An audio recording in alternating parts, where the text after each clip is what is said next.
ministre de l'enseignement supérieur bi nga xam ne yàlla moo def man maa ko nekk fii ci Sénégal te am tiis wuñu daal mooy benn étudiant bu bokk ci sama njaboot parce que damaa jàpp que ne étudiants yëpp maa leen njaboote bu tudd Ablaye Ba moo wàññeeku et ma ciy profiter pour jaale ko à sa famille mooy njabootam bu ma nee famille biologique am mais jaale ko également toute la communauté universitaire et en particulier jaale ko étudiants yi parce que seen mbokk étudiant la woon di ñaanal ñëpp ñi nga xam ne ñoo am ay tolof ci ay wi fi amoon démb yàlla fëgg seen bopp di wax ne direction COUD muy centre des œuvres universitaires mu ngi def lu mu man pour jàppale leen pour accompagner leen li am nag neexul kenn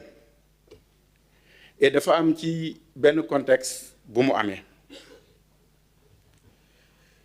mooy contexte de crise universitaire sunu système universitaire moo nekk ci ay jafe-jafe te loolu foog ñun ñëpp ñu nangu ko ay at a ngi nii nag am na ay jéego yu ñu ci doon def amoon na ay réformes en 94 en 2013 am na ay réformes avec la CNAES mais terewul ba tey sunu système universitaire dafa nekk ci ay jafe-jafe te li koy firndeel mooy li ñuy wax année universitaire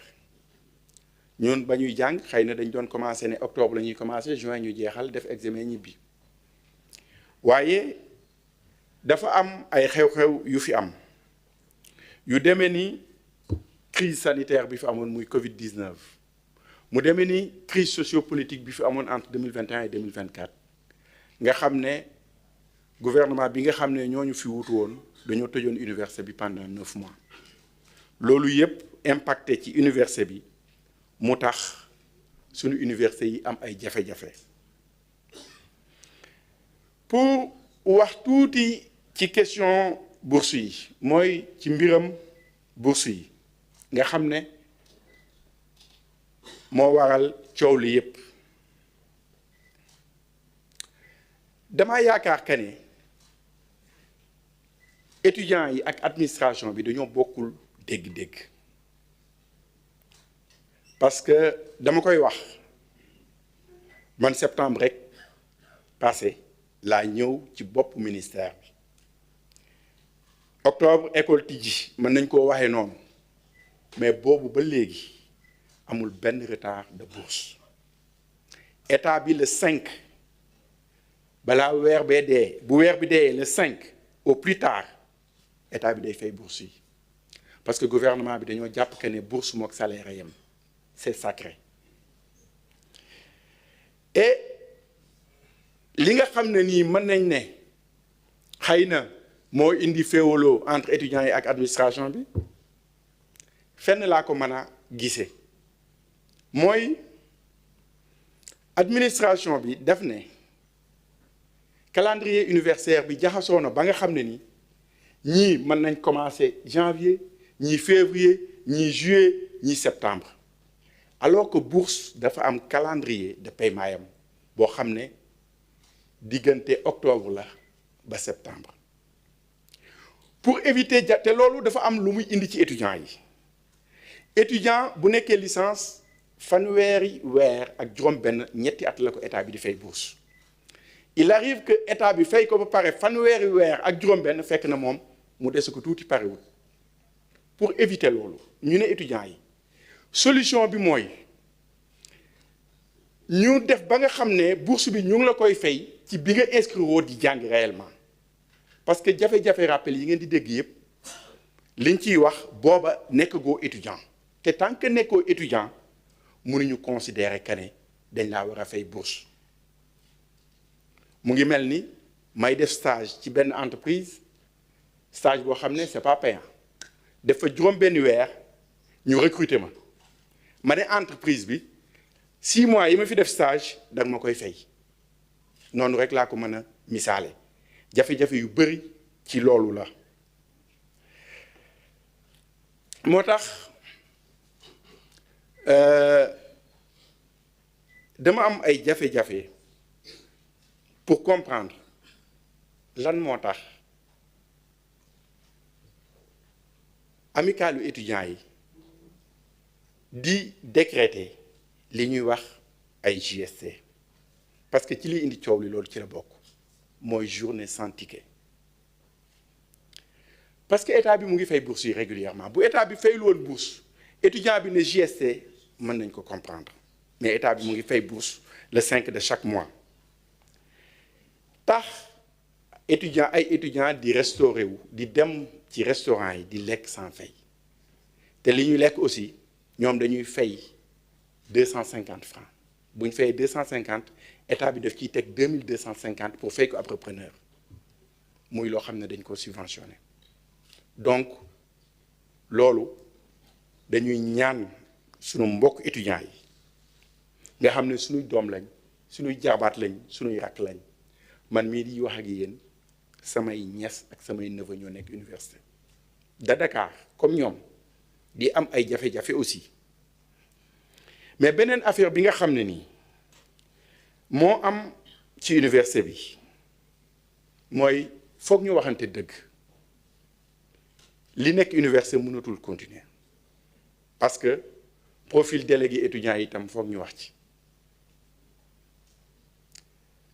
ndax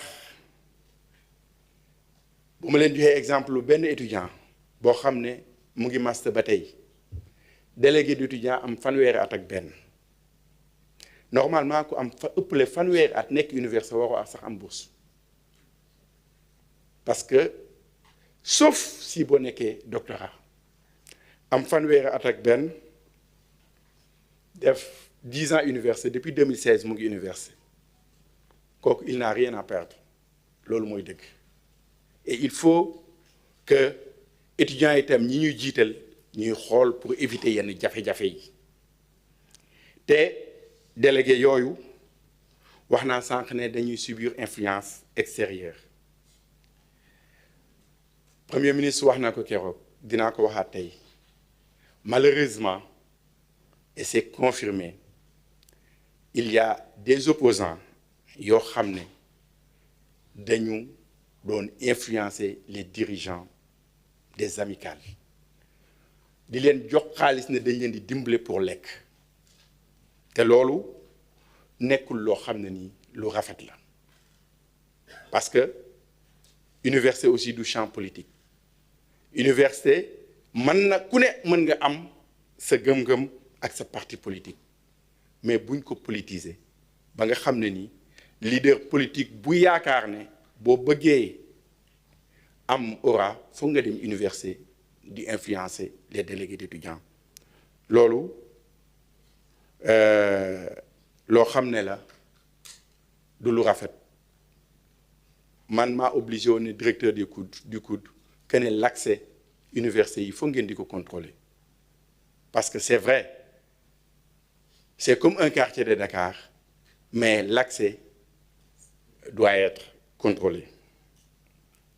tey nag intensité jafe-jafe yi tax na ñun ñëpp muy jàngalekat bi di personnel administratif technique et de service bi di étudiant bi ñoom ñëpp dañu war a àndandoo en toute responsabilité pour que problème bi ñu régler ko jafe-jafe yi université du étudiant yi rek de déedéet am na étudiants yi am na ci jàngale bi jàngalekat yi am na ci PATS yi jafe-jafe yi bëri na trop waaye foog ñu apaiser secteur bi foog ñu apaiser ko ba éviter conflit yi parce que déjà dañoo am retard te conflit yi daf koy gën a yokk te ministère de l'enseignement supérieur de la recherche et de l'innovation depuis le mois d'octobre dañoo initier ay série de concertation yoo xam ne rencontré nañ ci acteurs yëpp mais rencontré nañ surtout étudiants yi bu ma déggee ñu naan ma del waxtaan ak étudiants yi dama naan peut-être que xamuñu parce que collectif des amicales de l'UCAD étudiants yi rencontré naa leen 4 fois échanger ak ñoom ci point yëpp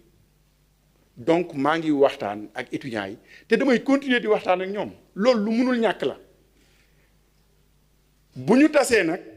xëy na ñoom am na lu ñuy défendre man ma am lu may défendre mooy li may yaakaar ne mooy intérêt Sénégal te ñoom ñu bokk ci mooy seen intérêt mooy intérêt Sénégal parce que dama koy wax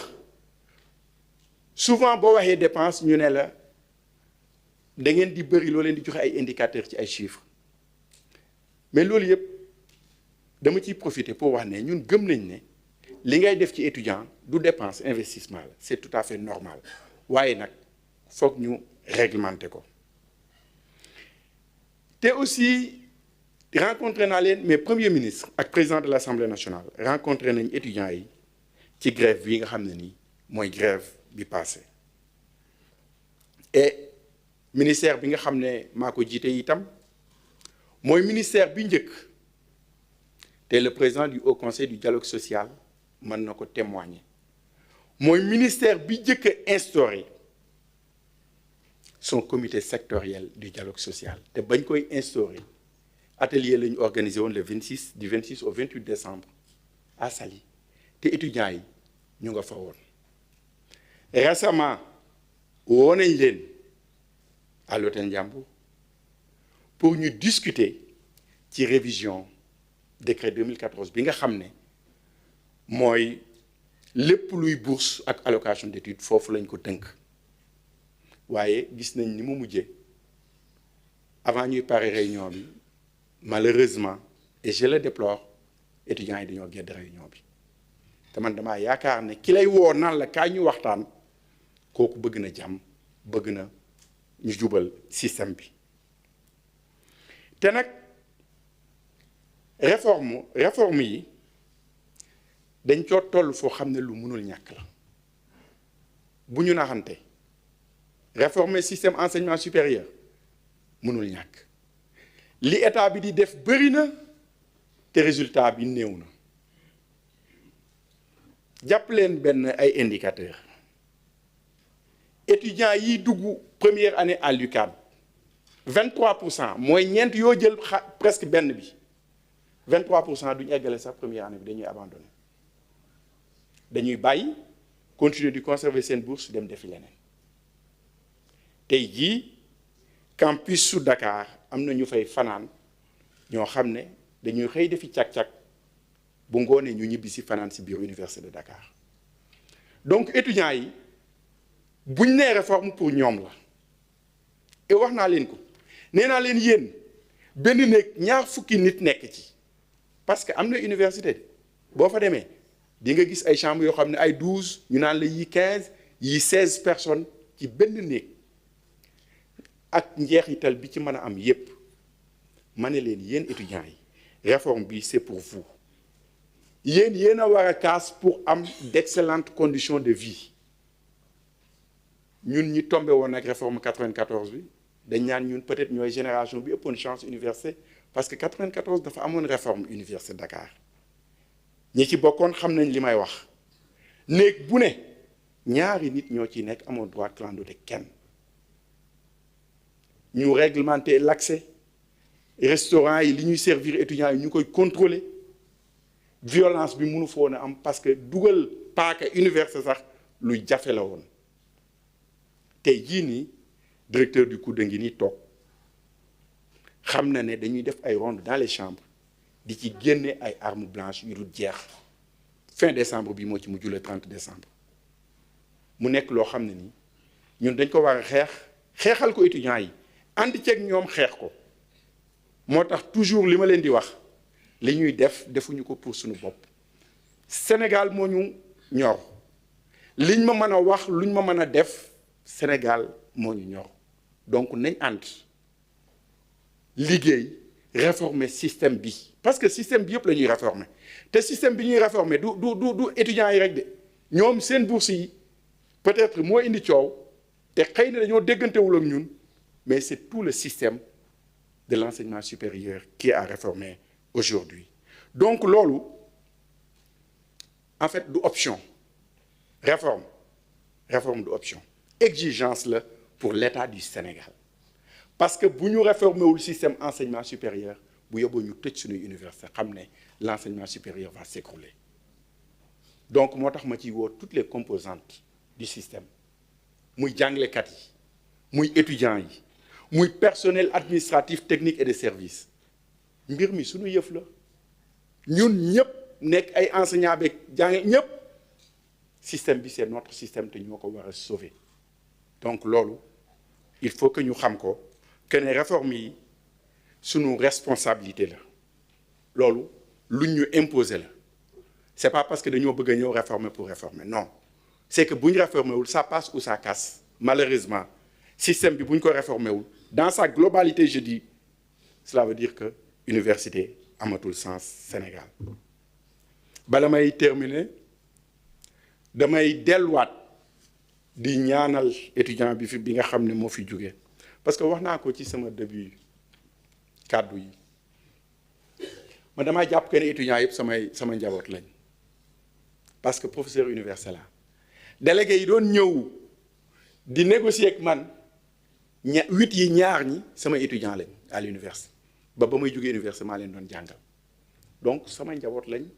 samay rakk ñoo fa nekk nee naa leen samay doom samay jarbaat ñoo nekk université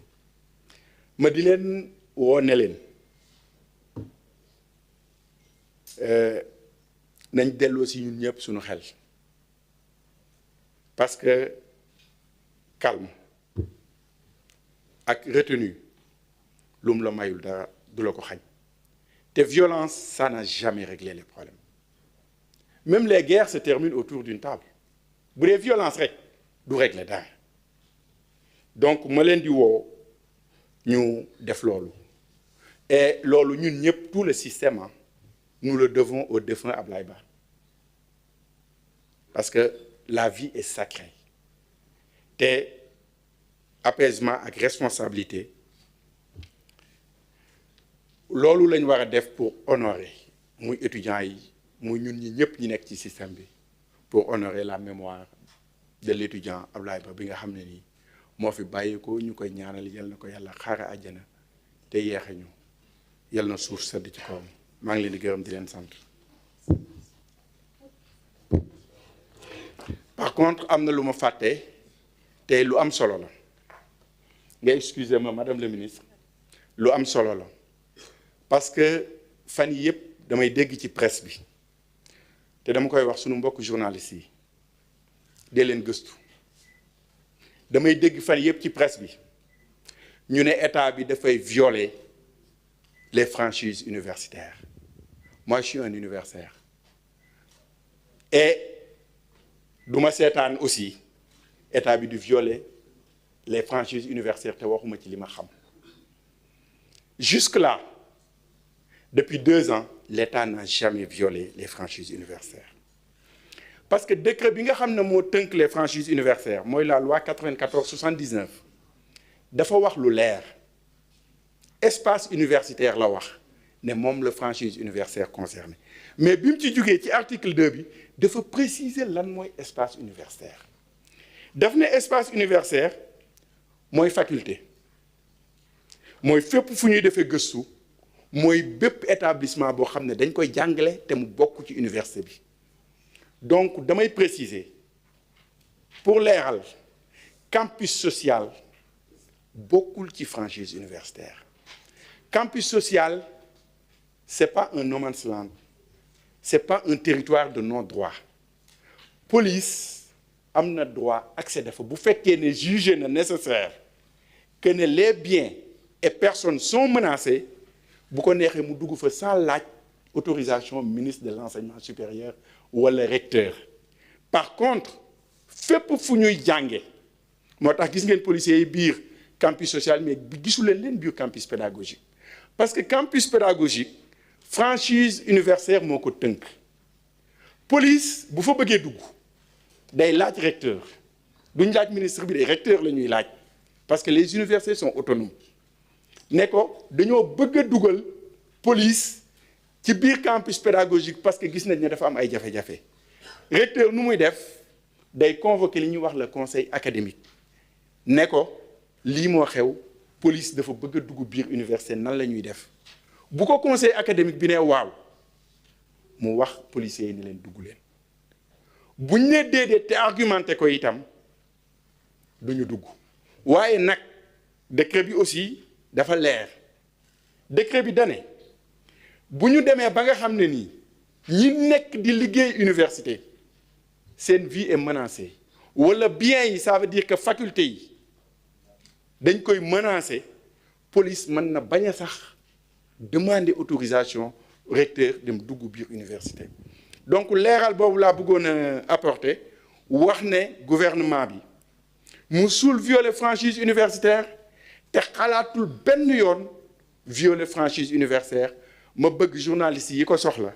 ñu dem xooli décret loi excusez-moi 94 79 relative aux franchises universitaires franchise et liberté universitaire maa ngi leen di gërëm di leen sant.